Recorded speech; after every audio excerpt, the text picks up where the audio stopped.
Hey everyone, welcome in Sony Educational Coaching Center. Today we are doing our chapter number 4 कर्तव्य पालन। जैसा कि आपको नाम से पता लग रहा है, हमारे कर्तव्यों की ये बात हो रही है कि हमें हमारे कर्तव्यों का पालन करना चाहिए। कर्तव्य पालन मनुष्य के चरित्र को उन ऊंचाइयों तक पहुंचा देता है जहां वह एक साधारण व्यक्ति न होकर असाधारण बन जाता है। सभी उसकी कर्तव्य परायणता की प्रशंसा करते हैं, उसे सम्मान देते हैं।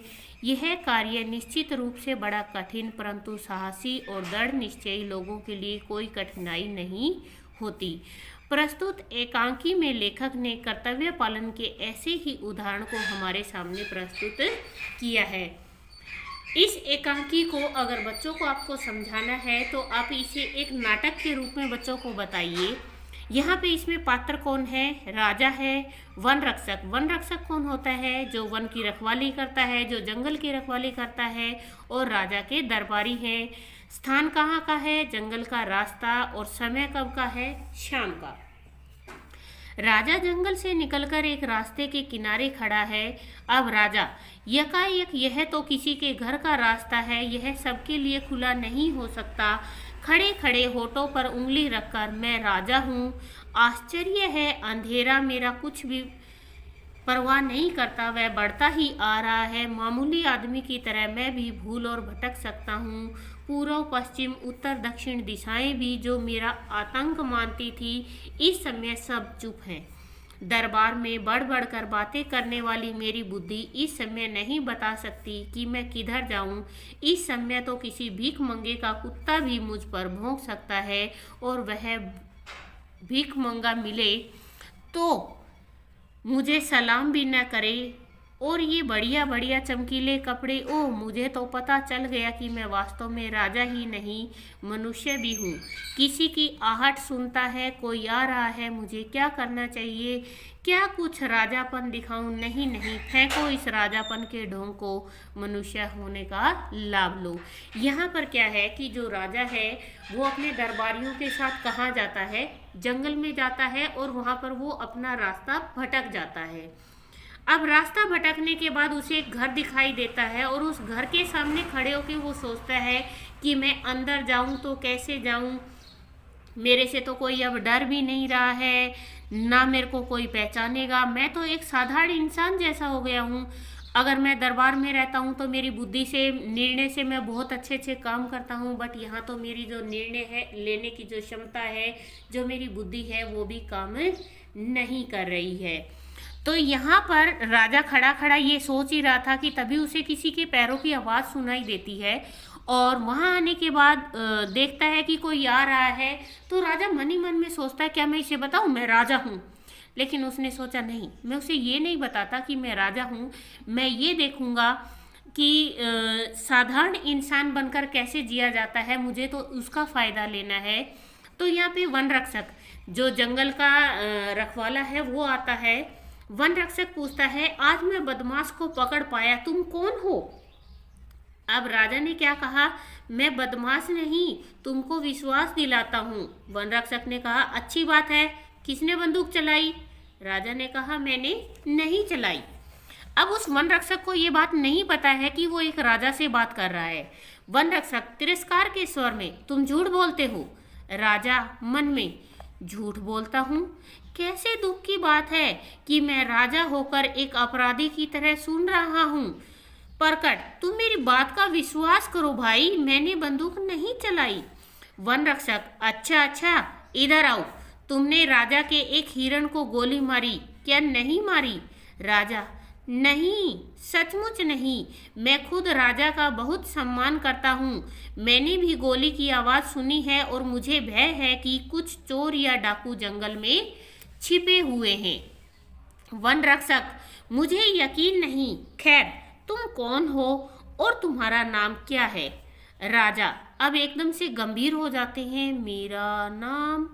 अब वन रक्षक कहता है, हाँ, तुम्हारा नाम, तुम्हारा कोई नाम तो होगा ही, या कोई नहीं है? तुम कहाँ रहते हो और क्या करते हो? राजा ने कहा, इन प्रश्नों का उत्तर देने का मुझे अभ्यास ही नहीं है, क्योंकि राजा से आज तक किसी ने ऐसी बातें पूछी ही नहीं थी। राजा को तो सब लोग जानते हैं, बट यहाँ जो वन रक्षक है वो राजा को नहीं पहचान पा रहा है। राजा ने कहा कि मुझे इन प्रश्नों का उत्तर देने का कोई अभ्यास नहीं है। वन रक्षक, हो सकता है, पर यही प्रश्न है जिनके उत्तर देने से सच्चे आदमी को डर नहीं लगता। खैर, अगर तुम अपने बारे में कोई साफ उत्तर नहीं देना चाहते हो तो मत दो, मगर तुम जाना कहाँ चाहते हो? चलो मैं तुम्हें बाहर निकाल आऊं। राजा शुभ होकर, तुम किस अधिकार से? वन रक्षक जोश के साथ, मैं राजा का वन रक्षक पुंडरीक हूँ, इस अधिकार से। अब राजा ने कहा, उसको बड़े गौर से देखा। पुंडरीक? वन रक्षक अकड़ के साथ, जी हाँ पुंडरीक। किसी आदमी को जिस पर मुझे शक होता है तब तक वह अपना परिचय जितना तुमने दिया है उससे अधिक नहीं देता। मैं इस राह से जाने नहीं देता।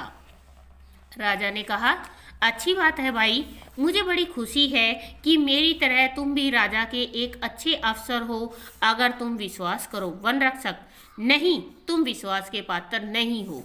राजा, मैं राजा का एक अफसर हूँ। मैं राजा के साथ इस जंगल में शिकार खेलने के लिए आया था और यहाँ राह भूल गया हूँ। जंगल में मुझे रात हो गई और मैं घर से बहुत दूर आ गया हूँ।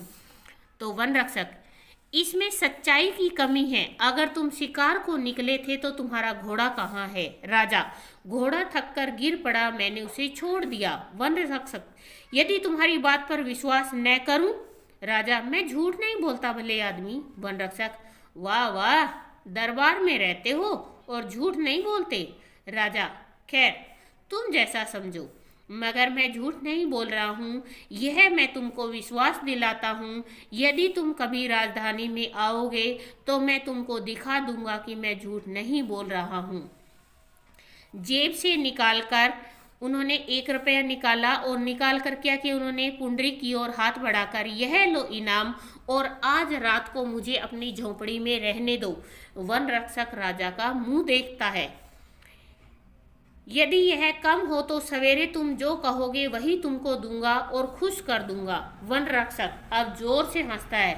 ओहो, अब मैंने माना कि तुम दरबारी हो। आज के लिए तो एक छोटी रिश्वत और कल के लिए एक बड़ा सा वादा, एक ही सांस में दोनों। मगर मेरे दोस्त, यह दरबार नहीं है।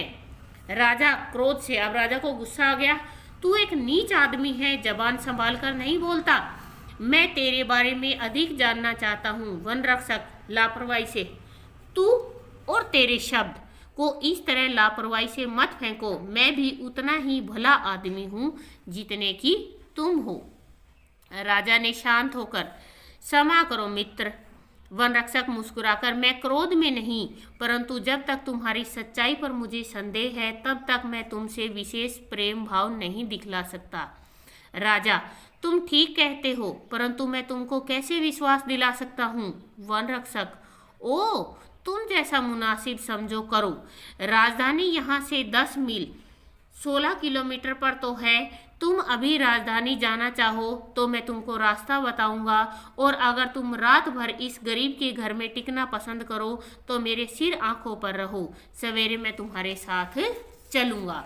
राजा, क्या तुम अभी साथ नहीं चल सकते? वन रक्षक, नहीं, चाहे तुम राजा ही क्यों ना हो। राजा, तब तो चलो, मैं तुम्हारे ही घर में रात काटूंगा। घोड़े पर सवार एक दरबारी का प्रवेश होता है। दरबारी, महाराज कुशल से तो हैं? महाराज के लिए हमने सारा जंगल छान डाला। वन रक्षक चकित होकर, आंखें फाड़कर, कौन? महाराज, तब तो मुझसे बड़ी भूल हुई। घुटने टेक दिए उसने, और घुटने टेक कर, महाराज आपके साथ जो मैंने ढिठाई की उसे क्षमा कीजिए। राजा तलवार खींचता है। वन रक्षक, महाराज आप अपने उस सेवक का वध निश्चय ही नहीं करेंगे जिसने ईमानदारी से अपना फर्ज अदा किया है। राजा, नहीं मेरे सच्चे बहादुर मित्र, नहीं, मैं तुमको क्षमा नहीं कर सकता। मैं तुम्हारे जैसे नेक, अच्छे, सच्चे आदमियों के सम्मान का ऋणी हूँ। उठो राजरतन पुंडरीक उठो, अपनी पदवी का प्रमाण और मेरी प्रसन्नता का चिन्ह यह तलवार लो। तुमने हमें जो सुख दिया है उसके लिए 1000 रुपये सालाना का पुरस्कार तुमको जीवन भर मिलता रहेगा। राजा तलवार देता है, पुंडरीक घुटने टेक कर उसे दोनों हाथों से लेता है और माथे से छुआता है। राजा पुंडरीक ने कहा, महाराज। राजा, चलो हमें महल तक पहुंचा आओ, आज तुम मेरे मेहमान रहोगे। पुंडरीक प्रसन्न होकर सिर झुकाकर जो हुक्म महाराज। राजा दरबारी के घोड़े पर सवार होकर चलता है, उसके आगे पुंडरीक रास्ता दिखाता चलता है। दरबारी राजा के पीछे चलता है और पर्दा गिर जाता है। इट मीन्स ये जो कहानी है वो हमें क्या शिक्षा देती है? वो कहानी हमें शिक्षा देती है कि हम किसी भी क्षेत्र में काम करें वहाँ पर पूरी निष्ठा और ईमानदारी के साथ हमें काम करना चाहिए। ये आपके शब्दार्थ और इसके बाद है आपका वर्तनी बोध। इसके बाद आता है आपका अभ्यास माला। वन रक्षक ने राजा को क्या समझ लिया था? वन रक्षक ने राजा को बदमाश समझ लिया था। वन रक्षक ने राजा से कौन से प्रश्न किए जिनका उत्तर देने में राजा असमर्थ था? अभी आपने लेसन पढ़ा है, आप बता सकते हो। वन रक्षक ने राजा से क्या पूछा था? तुम कौन हो? तुम्हारा नाम तो होगा कुछ ना कुछ, तुम कहाँ रहते हो, क्या करते हो? इस तरीके से पुंडरीक ने बहुत सारे क्वेश्चन पूछे थे। राजा जंगल में क्या करने आया था? शिकार करने। राजधानी जंगल से कितनी दूर थी? 16 किलोमीटर।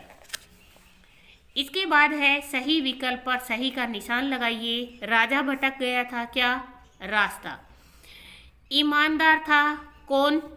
वन रक्षक। राजा पुंडरीक को क्या देता है? तलवार। अभी आपने लेसन पढ़ा, आप ये बताइए कि ये बातें किसने किससे कही? मैंने नहीं चलाई। ये बात किसने कही? राजा ने वन रक्षक से कही कि मैंने गोली नहीं चलाई, मैं खुद राजा का बहुत सम्मान करता हूँ। ये बात भी राजा ने वन रक्षक से कही। मैं झूठ नहीं बोलता, ये बात भी राजा ने वन रक्षक से कही थी। ओ, तो तुम जैसा मुनासिब समझो करो, ये बात वन रक्षक ने राजा से कही। तब तो चलो मैं तुम्हारे ही घर में रात काटूंगा, ये बात राजा ने वन रक्षक से कही। इसके बाद है पाठ में पहले क्या हुआ फिर क्या हुआ, क्रम से लिखना है। सबसे पहले हुआ, आज मैं बदमाश को पकड़ पाया।